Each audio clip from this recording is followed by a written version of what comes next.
In this video, we'll be talking about how to make a stem and leaf display. Let's say you are a personal trainer for 20 women and you need to report the weights of your clients. We can look at the weights of all the women listed, but if we organize our data as a stem and leaf display, we will be better able to understand our data and how to work with it. For a stem and leaf display, we group the numbers into bins or categories determined by the first part of the number. Since our values all start with 1, we have the option to make that our first stem. However, since all the values start with 1, that would make for a very uninteresting display. All numbers would fall in the same category. Instead, let's use the first 2 digits as our stems. Our first stem is 10. One number starts with those digits. Since it ends in 1, we put 1 here.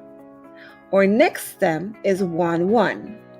2 numbers start with those digits. The third digits are 4 and 7 respectively.